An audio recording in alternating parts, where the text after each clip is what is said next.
ساحة للعلم كنا نلتقي والحب والإخلاص زاد قلوبنا نمضي إلى نور اليقين ونرتقي قمم الفلاح وتاجنا. Assalamu alaikum wa rahmatullahi ta'ala wa barakatuh. Bienvenidos una vez más a Consultas Islámicas, vuestro espacio de Córdoba Internacional TV, donde inshallah damos respuestas a las consultas y las preguntas que ustedes nos mandan y nos hacen llegar cada semana acerca del Islam y la jurisprudencia islámica. Para tratar esos temas tan importantes tengo el placer de tener conmigo, como siempre, a mis dos queridos hermanos. A mi derecha, a Mohamed Said Aliles. Assalamu alaikum wa rahmatullahi wa barakatuh. Alhamdulillah. Y a mi izquierda, Tawfiq Shaddad al-Harraq. Assalamu alaikum wa rahmatullahi. Alhamdulillah. Pues aquí estamos de nuevo, alhamdulillah, encantados de estar con ustedes y dar, como decía antes, respuestas a las preguntas que nos pueden hacer llegar a través de las siguientes vías. Tienen el teléfono que es el 911 7302 51, 911 7302 51 y también el email que es consultas@cordobainternacional.com y la página de Facebook de Consultas Islámicas en las redes sociales, especialmente en Facebook.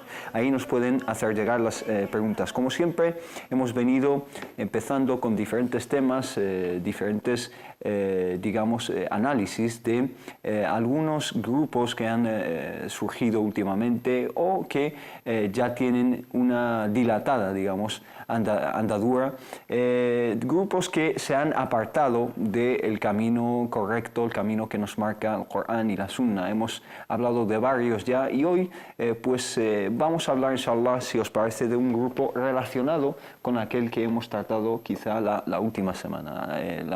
La semana pasada hablábamos de los coraníes, esos grupos que niegan la Sunna, niegan los hadices del profeta sallallahu alaihi wasallam, niegan la veracidad y el uso de los hadices como argumento y dicen que el Corán es totalmente suficiente, que el Corán es lo único que tenemos en el Islam y que es la única fuente de jurisprudencia, ¿no?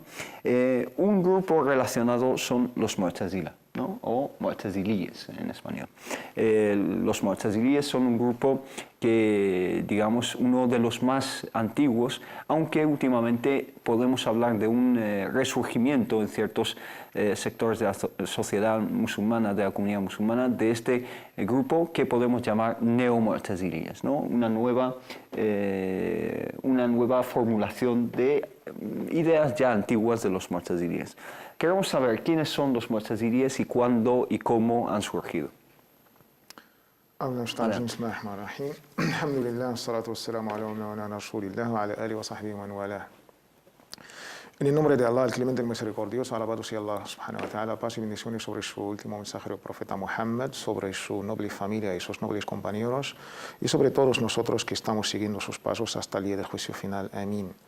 Los Mu'tazila son un grupo sobre todo versado en la teología islámica, lo que se denomina el ilm al-kalam. Surgieron al final de la dinastía Umayyah, pero han tenido su auge sobre todo en los principios de la dinastía Abbasí, exactamente con el Jalifa al-Ma'mun, y unos 15 años, 20 años después. Su propio nombre deriva de, en árabe, i'tazala, se separó, se aisló. Wasil ibn Ata. Hay varias teorías sobre su denominación, pero la más, conocida es que su fundador, Wasil ibn Ata, estaba en el círculo del imam al-Hasan al-Basri, uno de los nobles y prestigiosos tabi'in. Llegó a ver los sahaba, pero no llegó a ver el profeta Muhammad, la paz sea con él. Y un día, sobre una pregunta teológica, aquel que comete kaba'ir, un error gravísimo, un pecado mayor, ¿cuál es su veredicto? Se declara como no musulmán, kafir, o es musulmán pero pecador. Perdón. En vez de contestar el jeque, el maestro, que era el Hasan al-Basri, saltó Wasil ibn Ata. Esto es una falta de educación en una halaqa, en un círculo. Hay que siempre tener el respeto al maestro, al sheikh. Saltó él, Wasl Mata, y contestó, aquel que comete kabira, un pecado mayor, no es ni musulmán ni kafir, su estado actual en el dunya, en esta vida. Pero en el día del juicio final, si muere sin hacer arrepentimiento y tauba, será pues eterno en el infierno. Así decía Wasl ibn Ata. Así decía. Entonces el Hassan al-Basri se enfadó y le echó y le dijo, "I'tazil majlisana", pues debes apártate de nosotros. De ahí viene su, digamos, su nombre a nivel etimológico, el i'tizal. Sus grandes teorías se basan, subhanallah, como los chiitas, tienen 5 principios. El primero es este estado, el manzila bain al manzilatayn, aquel que comete el kabira no es ni mu'min, ni creyente, ni kafir, Después el tawhid, aunque parece el tawhid es el primero, y ahí su gran, digamos, sus grandes polémicas con Ahlus Sunnah wal Jama'a, con la mayoría de los musulmanes. Su concepto de tawhid es... Antes de entrar en las diferencias con Ahlus Sunnah wal Jama'a, simplemente enumera las 5. El tawhid, unificar a Allah subhanahu wa ta'ala como una esencia sin los atributos. Después el estado intermedio entre el kafir y el mu'min. Después la justicia divina de Allah subhanahu wa ta'ala. Y ahí pues otro es المنزلة بين المنزلتين توحيد العدل الوعد والوعيد es declarar al murtakib, al quien comete los pecados infiel y eterno en el infierno. Y el amr bil ma'ruf wa nahy al munkar, su teoría política de justicia y de ser rebeldes y salir de una manera violenta contra aquel gobernador que según ellos no cumple con los preceptos islámicos.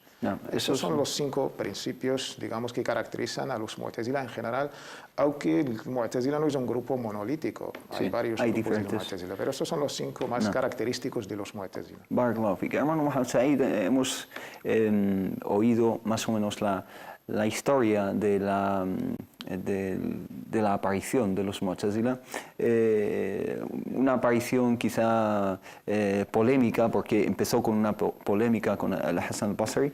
Entonces, ¿cuáles también son las figuras más importantes iniciales del Mu'tazila y ¿cuál fue la importancia de la aparición? Porque fue una fitna, ¿no? Conllevó incluso pues, las torturas de grandes eruditos, etc. Cuéntanos acerca de este lapso histórico, ¿no? Bismillahirrahmanirrahim, alhamdulillah, sallallahu alaihi wa sallam, ala mulana rasulillahi wa alihi wa sahbihi.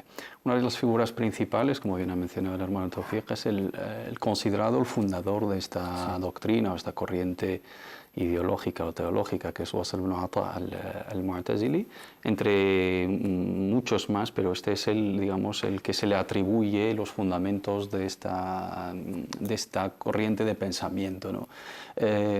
Los Mu'tazilíes se caracterizan teniendo en cuenta esas 5 bases, ¿no?, fundamentales de su doctrina, con anteponer la lógica al texto digamos, religioso, taqdim al-aql ala al-naql, partiendo desde una primicia falsa de que ya hay una contradicción, ¿no?, inevitable entre los dichos jurídicos y los textos religiosos en la mayoría de las partes y la lógica humana, y que el texto jurídico, la palabra divina, no debe de incluir esas contradicciones. Por eso ellos anteponen la lógica a la hora de interpretar cuestiones dogmáticas, como puede ser el aspecto del monoteísmo, que ellos parten de la base de negar todos los atributos de Allah subhanahu wa ta'ala, nafi as-sifat, y también en el apartado del adl, de la justicia de Allah subhanahu wa ta'ala, dicen que Allah subhanahu wa ta'ala no ha creado las acciones de los seres humanos, sino que dispuso en ellos una voluntad y un poder, que ellos mismos eligen el camino del bien y el camino del mal a la hora de actuar. Por lo tanto, el castigo va a ser muy justo para los que se niegan a venerar las órdenes de Allah, y aquellos que también se encaminan en el sendero recto, pues tendrán su recompensa, y aquella persona que comete pecados capitales pues no va a gozar del perdón de Allah subhanahu wa ta'ala, porque su acción se lo niega, entre otras cosas. Una de las cosas que ha ayudado a esa doctrina es digamos, la alianza con el poder en la época del auge de la dinastía Abbasí, ¿no? Estamos hablando de finales del siglo II de la Hijra, con el inicio y mediados del siglo 103 de la Hijra, el Jalifa al-Ma'mun, el Abbasi al-Ma'mun, era uno de los seguidores de esa doctrina, por lo tanto le dio todo su apoyo político y fuerza, y lo adoptó como doctrina oficial del Estado, y todo aquel que se negaba a aprobar las bases fundamentales de esta corriente era oprimido y era castigado, y uno de ellos es el Imam Ahmad radiyallahu anhu arda, en la fitna de Khalq al-Qur'an, porque ellos a la hora de negar los atributos de Allah subhanahu wa ta'ala dicen que el Sagrado Corán no es palabra de Allah, sino es una criatura, es una creación de Allah subhanahu wa ta'ala completa, y Allah subhanahu wa ta'ala no puede hablar y niegan el kalam, el discurso. Eso es, niegan sifat al-kalam, el atributo de hablar en el caso de Allah subhanahu wa ta'ala, alabado exaltado sea, y dicen que ese atributo es inconcebible en el caso de Allah subhanahu wa ta'ala. Por lo tanto, la palabra divina es una creación aparte y no es obra directa del atributo del kalam, entre otras cosas. Punto a destacar es eso, el casamiento entre la doctrina y el poder político que le dio ese apoyo y esa propagación, y posteriormente también la cercanía con la corriente Shi'i, que más o menos coinciden en muchos aspectos teológicos, y también intereses políticos posteriormente en contra de la gente de Ahl Sunnah wal Jama'a. Barakallahu fik. Hermano Tawfiq, estamos hablando de estas los 5 fundamentos, ¿no? Y también hablamos de que ciertas figuras bastante destacadas en la escuela Mu'tazili al final dejó la escuela Mu'tazili y se convirtió quizá en personas que desmontan su dialéctica. Hablo, por ejemplo, del imam Abul Hasan al-Ash'ari o otros imames que, digamos, se tornaron en contra de ellos, ¿no? Sí, la verdad que si no podemos, digamos, tratar a los Mu'tazilis, como he dicho, como un grupo monolítico, también para ser objetivos, los Mu'tazili han tenido en su época abbasí, a la hora de traducir las obras griegas, la filosofía griega, con la época de Darul Hikmah, la casa de la sabiduría, al principio eran para defender el Islam contra la filosofía griega y sobre todo los conceptos racionalistas del tratar al Dios, teniendo en cuenta el concepto de Dios griego, semidioses, dioses y todo esto. La idea al principio era una idea noble, defender al Islam, pero al tratar esta teología, basándose siempre sobre los razonamientos del intelecto y dejar aparte los argumentos coránicos y los argumentos auténticos de la Sunnah, ahí donde han caído el error gravísimo. Tenemos obras maestras como Tafsir de Zamakhshari, Tafsir de Razi, son grandes figuras. Mu'tazilis se le agradece bastante trabajo, pero también se le critica su fanatismo a su secta o a su grupo Mu'tazili.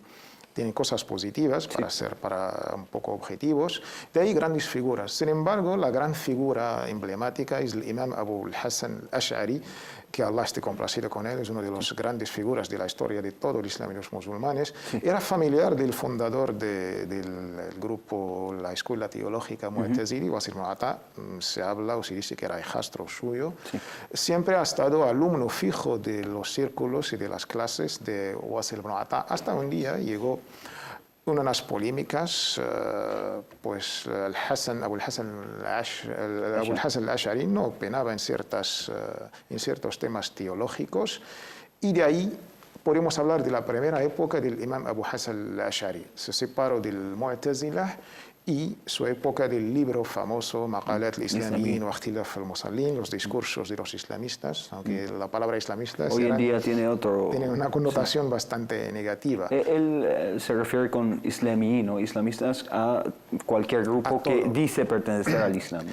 Y Abul Hasan al-Ash'ari, uno de los primeros que refutó todos los principios y argumentos Mu'tazili con la verdad, se le atribuye al imam Abul Hasan al-Ash'ari, el primero que ha desmontado, digamos, esta escuela teológica, pero en el fondo, junto con, ha dicho hermano Muhammad Sa'id, el imam Ahmad ibn Hanbal, y también no podemos olvidar la gran obra del Sheikh al-Islam ibn Taymiyyah, Ta'arud al-Naql ma'a al-Naql, que estaba dirigida, y ahí formuló su base, digamos, para mí es una máxima, Ta'arud al-Naql sahih ma'a aql sarih. Es imposible en el Islam que se contradice una teoría científica, algo racional, digamos, obvio con un texto religioso auténtico, más o menos la frase de Sheikh al-Islam ibn Taymiyyah. Y de ahí se quedaron más o menos ya casi han desaparecido, si no fuera por la dinastía Buwayhi, que era una dinastía shií que adoptó esta escuela Mu'tazila como una escuela oficial y de ahí tomaron todo, digamos, los principios Mu'tazili. Si no fuera por ellos, el grupo Mu'tazila, la verdad, ha desaparecido por completo. A partir de la época del Khalifa al-Mutawakkil, el Abbasi, que la verdad apoyó al Imam Ibn Ahmad y también a los preceptos del Corán y la Sunna. Sí, y restauró también la Aqidah de Ahl-Sunnah al-Jama'a como oficial de su dinastía. Hemos visto cómo han estado, digamos, a punto de desaparecer, pero luego aparecieron de nuevo y hoy en día pues tenemos algunos pensadores o pseudo-pensadores que aparecen de una tendencia neo-Mu'tazili. ¿Cuáles son los más importantes y cuáles son las ideas que más se alejan del Corán y la Sunna que plantean estas personas? Los podemos denominar, como os mencionaba anteriormente, los neo-Mu'tazilis, el Mu'tazil al-Judud, ¿no? Gente que adopta la doctrina Mu'tazili no en su totalidad, ¿no? Pero sí intentan encubrir ciertas opiniones con el tema de racionalismo, la ilustración, la liberación del pensamiento islámico, la relectura de los textos jurídicos y llaman, ¿no?, también a juzgar a los textos sagrados, textos religiosos desde una perspectiva lógica y racional, ¿no? Sobre todo en aquellos textos que hablan de cuestiones dogmáticas, de la aqida, de al-ghaib, de lo oculto, de aspectos del día del juicio final, aspectos de preceptos jurídicos que no asimilan totalmente, como la poligamia, la repartición de la herencia, el tema de los castigos, el derecho penal en Islam, el hudud, entre otras cosas. Y entonces encubren, digamos, su tendencia, según ellos, renovadora con ciertas bases de la doctrina Mu'tazili. Podemos hablar de muchos autores en este aspecto que mencionamos, incluso tienen una relación de alguna manera con los anticoránicos, ¿no? Porque se basan sobre esa lógica y están totalmente influenciados por la filosofía occidental, griega, sobre todo. Podemos hablar de Ahmad Khan, podemos hablar de los que han fallecido hace muy poco, Ahmad Abid al-Jabiri, podemos hablar de Argon, podemos hablar de Nasr Hamd Abu Zaid, podemos hablar de Ahmad Subhi Mansur, podemos hablar de ciertos divulgadores hoy en día que salen en los medios actuales. Todo su pensamiento está basado sobre anteponer la lógica y esa relectura de ciertos textos y quitar esa sacralidad a los dichos del profeta Muhammad sallallahu alaihi wasallam, rechazar incluso los hadices auténticos que no van con su teoría racional, y esto es totalmente ajeno a las enseñanzas del Corán y la Sunna y el consenso de nuestras escuelas jurídicas, sobre todo en Occidente, con cierta tendencia dentro de los nuevos musulmanes o el Islam occidental o Islam europeo. Se suelen adoptar ese tipo de doctrinas porque se acercan más a la lógica occidental, se acercan más a las teorías científicas, rechazan ciertos preceptos que son poco asimilables para ciertos contextos sociales, por lo tanto encuentran en ello una salida, ¿no?, para adoptar ciertas tendencias ajenas al Islam. Muy bien, además, que afirman pertenecer al Islam. Además, les viene como anillo al dedo a ciertos sectores, digamos, que quieren impulsar esta pseudo-reforma del Islam, ¿no? Ramón Soufi, ¿qué tiene de malo usar el raciocinio, el intelecto, la lógica? Me parece a mí que son propuestas totalmente aceptables, ¿no? Sí, como se dice, es el caballo de Troya. Se pretende con estos eslóganes, con estas frases, razón, racionalismo, el intelecto, pero la verdad El Islam, por esencia, es racionalista. La primera aliyah del Corán que ha sido revelada a nuestro amado y querido mensajero Muhammad, la paz y con él, no ha sido rezar, ni tawhid, ni ayunar, ni entregar zakat, ni mucho menos peregrinar a la Meca. Ha sido iqra, que es un mandato científico que emana directamente al uso de la razón, del intelecto. Entonces, incluso la palabra al-aql, que podemos traducir la razón o razoncillo, ha sido una frase en todo el Corán. Si hacemos solamente el aql, así, la razón, 49 veces. Pero si me preguntas los derivados de la palabra al-aql y los sinónimos, ahí ya me pierdo las cuentas. Es decir, que el Islam, incluso la razón de taklif, al-aqlu manatu taklif, como dicen nuestros sabios, para la responsabilidad legal, una de las primeras condiciones, antes de cualquier otra, es la razón del intelecto. Si la persona, en el caso de, para ser mukallaf, responsable ante Allah subhanahu wa ta'ala, si no existe razón en el intelecto, pues está totalmente exento esta persona. En este contexto, el problema se plantea al anteponer el raciocinio o, digamos, lo racional a lo que viene en el Corán y en la Sunna. Es lamentable, es un problema importado. No existía en nuestra cultura árabe islámica y sobre todo desde la llegada de nuestro amado y querido profeta Muhammad, la paz sea con él, no hemos tenido este problema, sino ha sido un problema importado de otras culturas, de otras religiones. Hubo una lucha entre la razón y la religión, hubo una lucha sobre el tratar al Dios como un ser humano y de ahí aplicarle sus argumentos. Pero lo más que llama la atención a estos mu'tazila, siempre han tratado a Dios de una manera negacionista. No es, nunca afirmando lo que de ahí no es, ¿no? Negar los atributos de Allah subhanahu wa ta'ala. Esto es gravísimo. Hoy en día, pues, en su manera de disfrazarse en la razón o el intelecto, pues conceptos como si el Islam, para que sea compatible con la civilización occidental o con el siglo XX o XXI, pues hay que dejar un Islam, pues no sé, cristianizado, un Islam solamente fe, y luego fuera de en la vida, pues no hay vestimenta islámica, no hay... Vamos a dejar el Islam, no hay rituales, no hay nada. Vamos a dejar un Islam a la carta, coger esto y dejar lo otro. Pero esto es totalmente contradictorio con los preceptos del Corán y la Sunna. Sí, contradice la ley que nos dice entrar en el Islam, en el silm kafa, es decir, de forma completa, ¿no? en su totalidad. Hermano Mohamed Said, con esto terminamos. ¿Querías decir algo? Sí, solo subrayar una cuestión que suelen hacer uso de ella los que llaman a este movimiento racionalista. El Islam no está en contra del uso de la razón, ¿no? El error que cometen estos hermanos es querer, digamos, tratar unos conceptos abstractos, unos conceptos divinos, unos conceptos que superan las facultades intelectuales humanas desde la perspectiva de la lógica humana. Tratar con la lógica humana cuestiones que son asimilables para la lógica humana, bienvenido sea, y es parte, digamos, de los fundamentos del pensamiento islámico. Y hay que utilizar la razón, hay que razonar, hay que reflexionar, hay que meditar. Y uno de los objetivos de la revelación de la palabra de Allah es meditarla y es llegar a contemplar la creación y contemplar la existencia de Allah subhanahu wa ta'ala. Pero querer asimilar conceptos divinos, conceptos abstractos, conceptos inalcanzables para las facultades intelectuales humanas, ese es el error.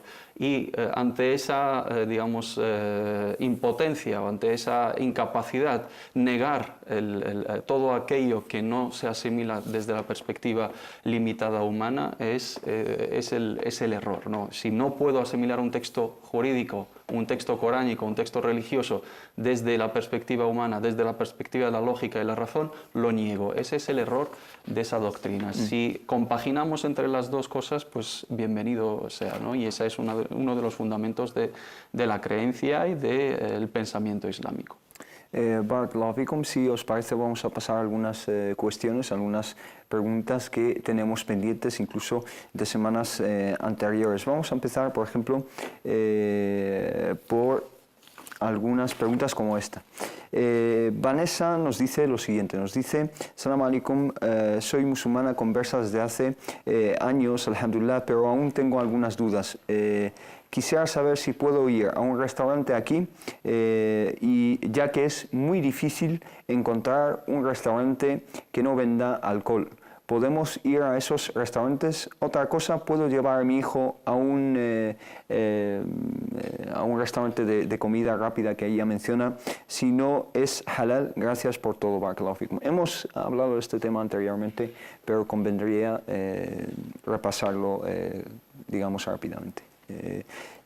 Ir a restaurantes que tienen alcohol, tienen comida y bebidas que no son lícitas para los musulmanes, especialmente en esta situación en la cual no existen o escasean los restaurantes que sean halal.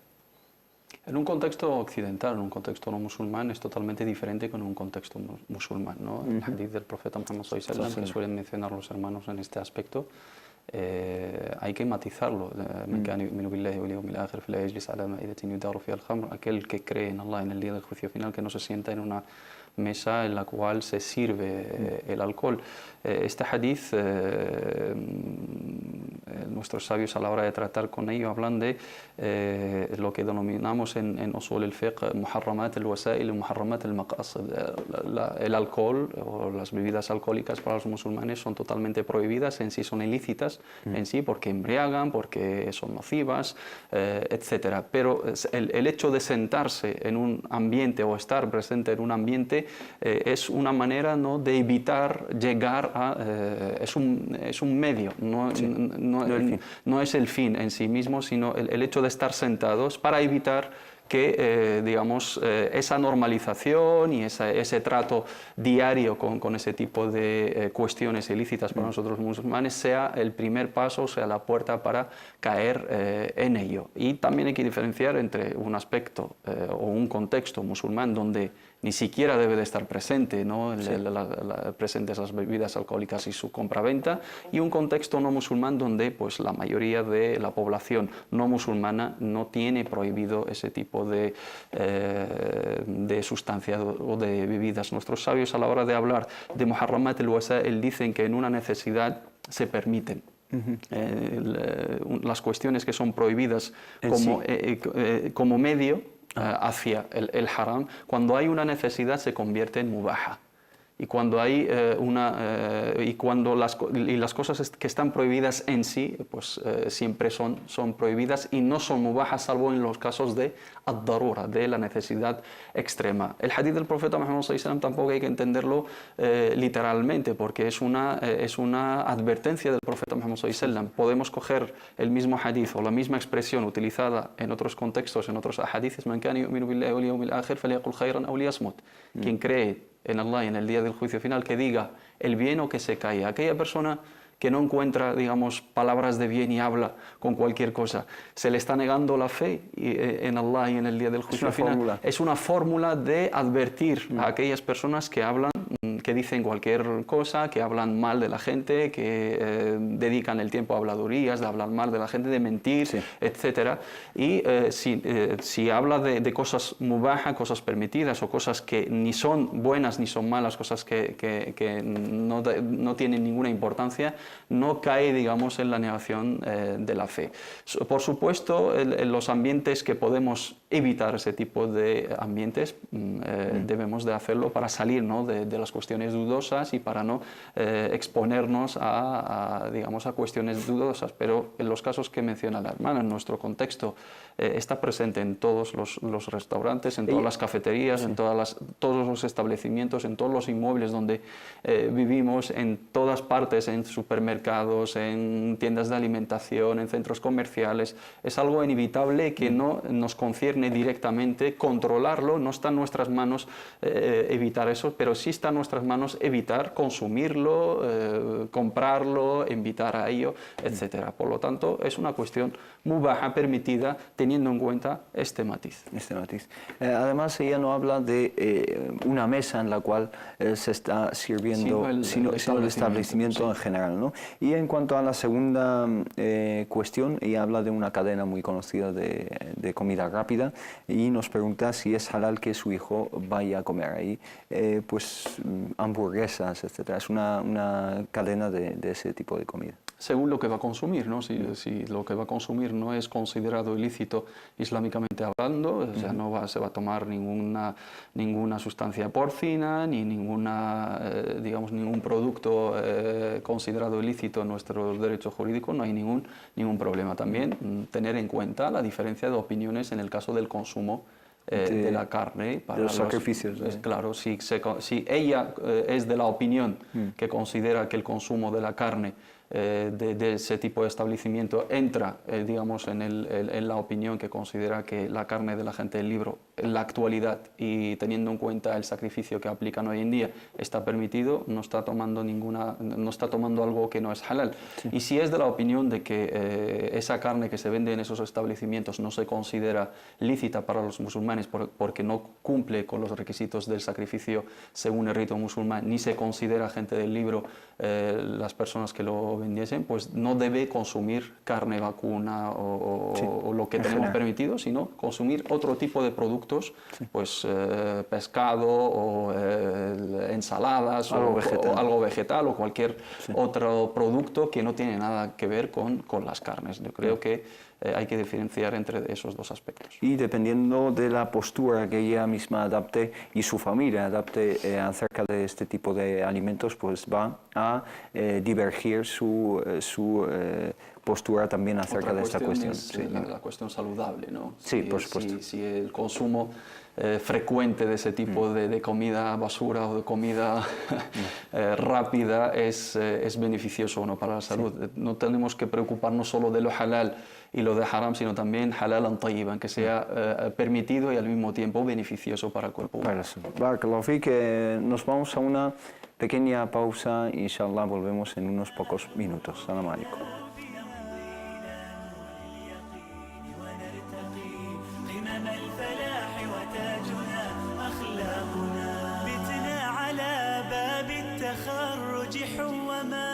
في ساحة للعلم كنا نلتقي والحب عظيم. Assalamu alaikum wa rahmatullah, bienvenidos de nuevo a Consultas Islámicas. Vamos a seguir con las dudas que nos mandan nuestros seguidores a través de las redes sociales, pero les recuerdo también el número de teléfono que es el 911 730251, un número de teléfono que aparece aquí en pantalla. Ismael nos pregunta, nos dice: Salam alaikum hermanos, tengo una serie de preguntas, todas están relacionadas con lo siguiente: ¿qué atribuye a una persona el derecho de ejercer como imán? Las condiciones que debe reunir el imán. ¿Tenemos los musulmanes en España algún mecanismo para saber si una determinada mezquita, la persona que está a cargo es verdaderamente un imán o no? Y en caso de que no lo sea y simplemente sea una persona con conocimiento sobre el Islam, ¿son inválidas sus khutbas y otros actos que debería impartir un imán? Y por lo tanto, ¿deberíamos acudir a otra mezquita? Felicidades por el programa y barakallahu fikum. Las condiciones del imán, pues se habla siempre de un imán de los 5 rezos y el imán del khutba o khatib. Ahí las condiciones no son las mismas, aunque hay un base común entre los dos. Para los 5 rezos hay los requisitos mínimos, no como los del khatib. Sí. Un conocimiento del Corán, memorizando, sabios que hablan de todo el Corán, sabios de una gran parte del Corán, para la hora de dirigir a los musulmanes y los rezos, pues debe recitar de memoria, aparte del Fatiha, los capítulos o las aliyas coránicas. Se habla de cierto conocimiento de lo básico de la religión islámica, a partir de los 5 pilares del Islam, los 6 pilares del Imán, lo más básico de, digamos, las ciencias islámicas. No llega al nivel del fatwa y del khutbah de cada viernes.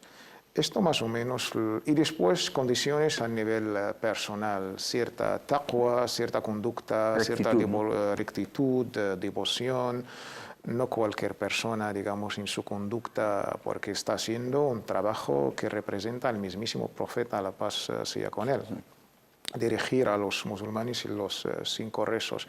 Esto básicamente digamos, una lectura de los requisitos del imán de los 5 rezos. Hermano Mohammed Said, hemos visto, nos dice el hermano Sofía, que existe una diferencia entre el imam de los 5 rezos y un imam que imparta el sermón del viernes. Además de estos requisitos, especialmente en un contexto, porque estos requisitos son aplicables a todo el mundo, ¿no? Aplicable aquí en España y aplicable en China, pero en un contexto también occidental, ¿también existen otros requisitos?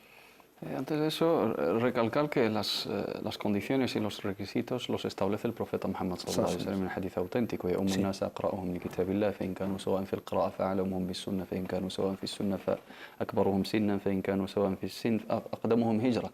Adelanta a la gente o dirige las oraciones a aquella persona que conoce más el Corán, memorizándolo y también de conocimiento de los significados y la interpretación. Y si se encuentran en la misma comunidad o en el mismo grupo de musulmanes 2 personas o más que tienen, digamos, el mismo grado de conocimiento sobre el Corán, el que más sepa de Sunna se adelantaría. Y el que si están, digamos, al mismo nivel en el conocimiento de la Sunna, con todo lo que implica, pues el mayor de ellos, etc. Por lo tanto, no son criterios que ponemos nosotros mismos, sino están establecidos por la jurisprudencia y por el legislador, que es el profeta Muhammad sallallahu alaihi wasallam.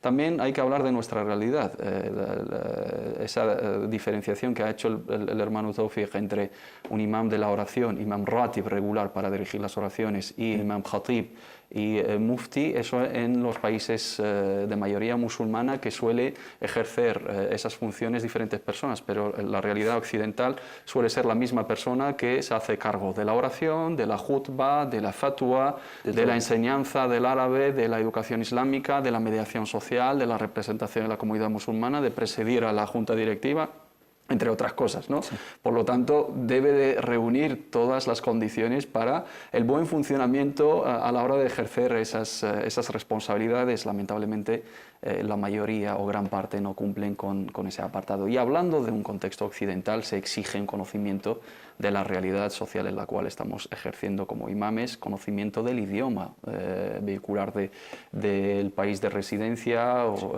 porque digamos, la comunicación con los fieles debe ser a través de un lenguaje conocido por ellos, ¿no? Si tú ejerces en un país hispanohablante, debes de hablar el castellano o el español. Si ejerces en un país francófono, debes de hablar francés. Si ejerces en un país anglosajón, pues tienes que hablar inglés. ¿Por qué? Pues la mayoría de los musulmanes que acuden a las jutbas o a las charlas o son nuevos musulmanes o son musulmanes de nuevas generaciones, o también otras comunidades no araboparlantes, como pueden ser la asiática, la africana, entre otras, y luego hay una minoría que domina la lengua árabe. Y incluso a la hora de impartir sermones o charlas en árabe, tiene que ser un árabe al alcance de todos, ¿no? Un árabe muy elocuente. Y luego el conocimiento de la realidad social, política, intelectual, mediática del entorno donde ejerces, para que ese discurso y esos sermones sean cercanos a la comunidad musulmana.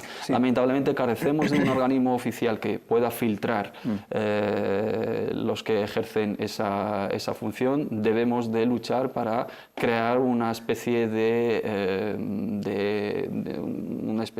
comité, de organismo, institución que regula, que dé formación a los imames. Hoy en día todos afirman representar a los imames y nadie tiene esa autoridad ni esa legitimidad. Todos se luchan y se pelean para organizar jornadas de formación y cursos de formación, y ningún curso, digamos, está a la altura de la realidad social donde ejercen esos imames. Las autoridades, las instancias públicas tampoco están haciendo mucho para regular, no controlar, sino regular un aspecto muy delicado, muy sensible, que pueda generar muchos problemas a la larga, porque el discurso religioso está en manos de los imames. Sí. Y si los imames, si no están cualificados, si no son aptos para ejercer esa función, pues pueden llevarnos a muchas desgracias, lamentablemente, a la hora de difundir un mensaje erróneo, de predicar el radicalismo, etcétera, aunque la realidad, gracias a Dios, no es así.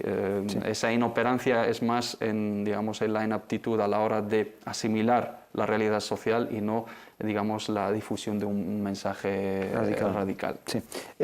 Dice el hermano Ismail, en caso de que el imam no reúna alguna de estas condiciones y sea una persona que simplemente tiene unos conocimientos del Islam, etc., debería ir a otra mezquita, y dice son inválidas sus jutmas, sus rezos, etc. En absoluto no, es así. Tampoco tenemos que caer en los extremos. Cualquier persona que, lo que dicen nuestros sabios, man sahat salatuhu li nafsihi sahat salatuhu li ghayrihi. Si la oración individual de la persona es válida, esa oración a la hora de dirigir el rezo de los demás es también válida. Si tiene el mínimo de conocimiento, sabe dirigir bien la oración, sabe los preceptos de la oración y tiene una buena conducta y es reconocido dentro de la comunidad, aunque no tenga el conocimiento suficiente o que exige, ¿no?, digamos, el grado completo, ¿no?, del imamato en este caso, pues su rezo es válido, su jutba es válida y no debe buscar digamos, otra mezquita, salvo en los casos de que sea una persona, ¿no?, negligente en el aspecto de establecer el salah, una persona desviada en su doctrina, en su ideología y en su creencia, ¿no? Sí. Barakallahu fik, hermano Tawfiq, la hermana Sana nos dice lo siguiente: Assalamu alaikum wa rahmatullah, quería consultarles una duda acerca de los intereses de los bancos. Yo tengo una cuenta corriente, pero por ser joven no me cobran comisiones de ningún tipo y encima me dan unos eurillos cada 3 meses dependiendo de la cuantía del saldo que mantenga en la cuenta. Lo máximo que me han llegado a dar ha sido 2,60 céntimos, 2 euros y 60 céntimos. Quería saber si eso es también, se considera también algún tipo de usura de riba, y si lo es, ¿qué solución me propone? Hemos dejado claro más de en varios capítulos el tema de riba o de la usura y la especulación es algo totalmente haram y prohibido en la región islámica. Cuando uno abre una cuenta bancaria, siempre hemos recomendado que sea una cuenta corriente, que no sea una cuenta de ahorro, y los intereses que le concede el banco no le pertenecen, no son halal, no son permitidos para él, que no le deja para el banco, que lo saque y que lo dé fi sabilillah, como una obra de caridad. Sí. Que los dedique como algo benéfico, ¿no? Dice, añade esta hermana, creo, dice: he escuchado en programas anteriores que no se puede quedar con ese dinero, y yo llevo ya más de 8 años recibiendo esa cantidad, y encima que varía con el saldo, esa cantidad varía mensualmente, por lo que no puedo calcular la cantidad que me ha sido ingresada hasta el momento. ¿Cómo puede deshacerse de ese dinero?, dice. Puede hacer digamos, un cálculo a través, digamos, de los movimientos, ¿no? Puede pedir un extracto de movimientos bancarios de su cuenta, y ahí figurará, digamos, el ingreso de esos intereses en la cuantía, y puede hacer el cálculo perfectamente. Eso puede pedir al banco, y aparte queda reflejado en el extracto de movimientos según la fecha, y haciendo, digamos, la suma total de esa cantidad la quita del resto de sus ahorros y le aplica lo que le ha aconsejado el hermano. Barakallahu fik. Esta hermana Serena nos dice: Assalamu alaikum, agradezco a Allah por facilitarnos este tipo de comunicación, y a ustedes, hermanos, por haber respondido a mis dudas anteriores. Quisiera consultarles sobre un asunto. Tengo muchas pertenencias de mi época de la ignorancia, dice, es decir, antes del Islam, dice, como ropa, discos de música, etc., de las cuales, por obvias razones, en la primera he dejado de usar, y en lo demás no tengo ningún interés de conservarlas.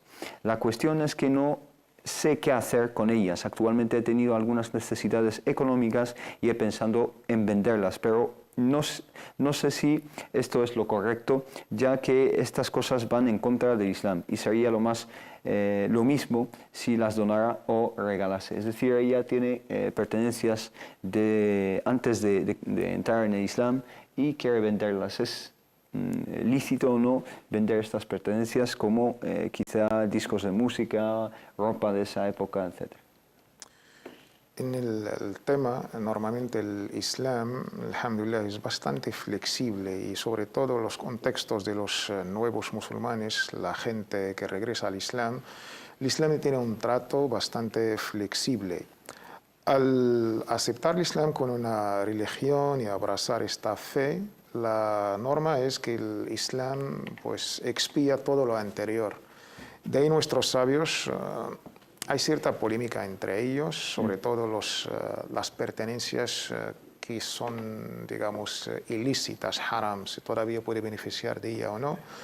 En este caso, pues, la fatwa que, la verdad, de Sheikh al-Islam Ibn Taymiyyah trató más o menos el mismo tema, estaba en un contexto parecido a lo nuestro. La última opinión de Sheikh al-Islam Ibn Taymiyyah, que no hay ningún problema, que puede beneficiarse de sus pertenencias, sin pensar si son halal o haram, venderlas, y además pertenecen a una época, ¿no?, que no era musulmana, y puede perfectamente aprovechar y beneficiar de sus pertenencias. Me viene ahora a la mente también la famosa fatwa al Cat Stevens, el famoso cantante, Yusuf Islam, ¿no? Sí. Pues también los sabios a la hora de... Él preguntó, ¿qué hago con mis discos, con toda la fortuna que gané con mis discos? Y los sabios le han dado la fatwa que sí, que puede aprovechar y sus pertenencias son suyas. Barakallahu fik. Hermano Mohamed Said, ¿algo que añadir en este tema? Yo matizaría el aspecto de los productos que menciona la hermana, ¿no?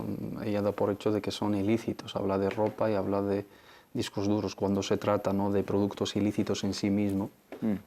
Alcohol, por ejemplo. Alcohol, digamos, cerdo, jamón. Lo hemos tratado en el aspecto de regalar lo prohibido para los musulmanes a los no musulmanes, ¿no? Yo soy de la opinión de que lo que no es permitido para los musulmanes no se lo podemos regalar a los demás, pero cuando estamos hablando de una ilicitud unánime y consensuada, ¿no?, una cosa que se sabe claramente y es asumido que es una cuestión haram en el Islam. Yo no puedo regalar alcohol a una persona ni vendérselo y decir, pues está en mi pertenencia y me quiero deshacer de ello y por lo tanto se lo vendo a otra persona que lo consuma, que no lo tiene prohibido. Sí.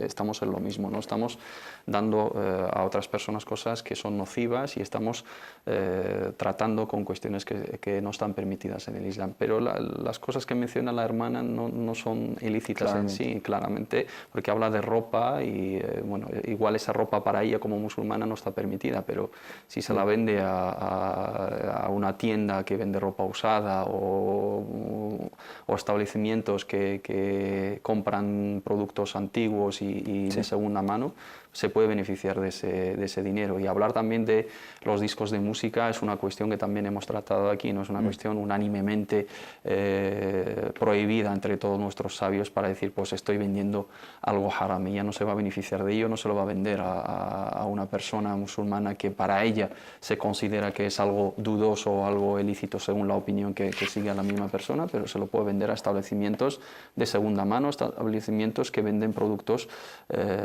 genéricos de todo tipo, siendo productos que no son unánimemente ilícitos en sí. Barakallahu fik. Una pregunta también interesante nos la plantea una hermana, Hafs, nos dice: Assalamu alaikum, mi pregunta es la siguiente. Trabajo desde casa como comercial en venta de seguros de coches, de motos, vida y de hogar. Depende de las necesidades de los clientes. No tengo claro si el dedicarse a la venta de estos seguros es halal o es haram, teniendo en cuenta que mi trabajo me aporta muchas ventajas al no salir de casa, no tener contacto con los clientes, etc. Entonces, nos pide aclararle si es halal o haram vender este tipo de seguros. La norma al tratar estos temas es el hadith de nuestro amado y querido mensajero Muhammad sallallahu alaihi wasallam.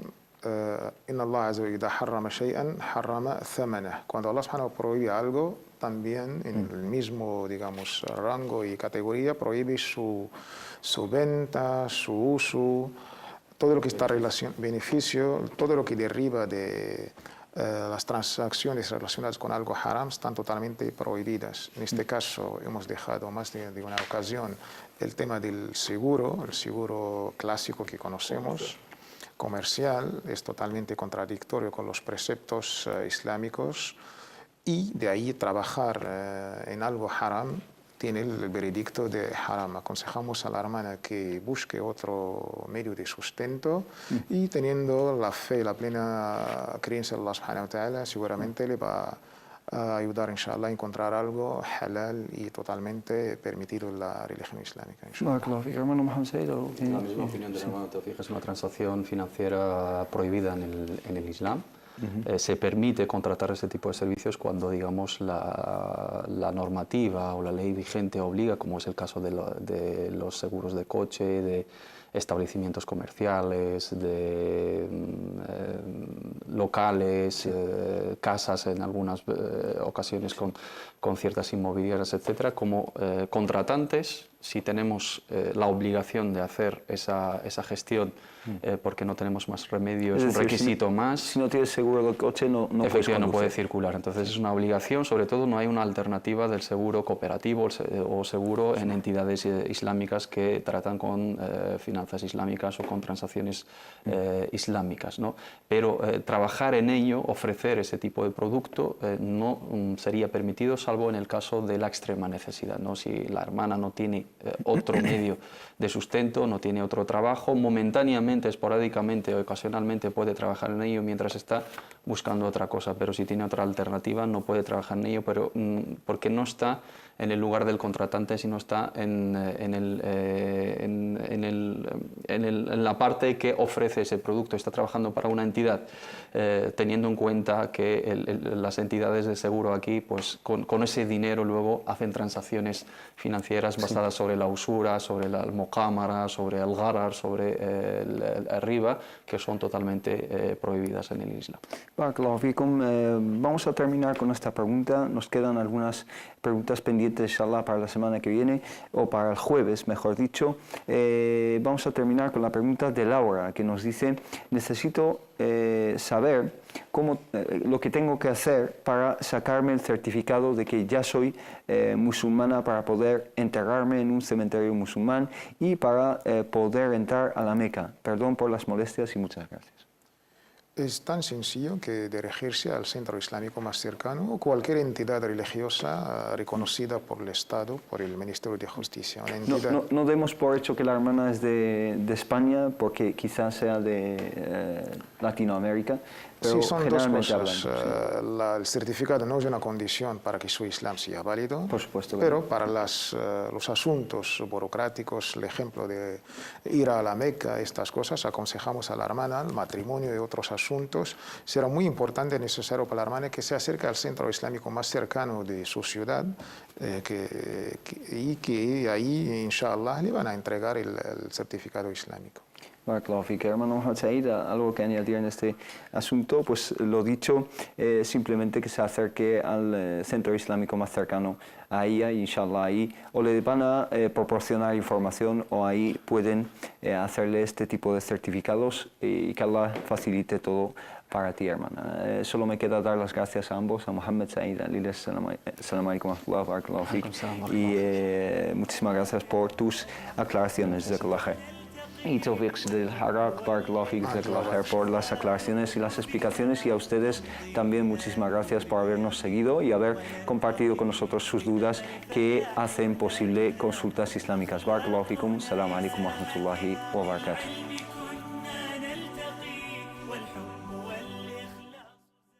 Este espacio ha sido posible gracias a la colaboración del restaurante Azahara Restaurante Cafetería.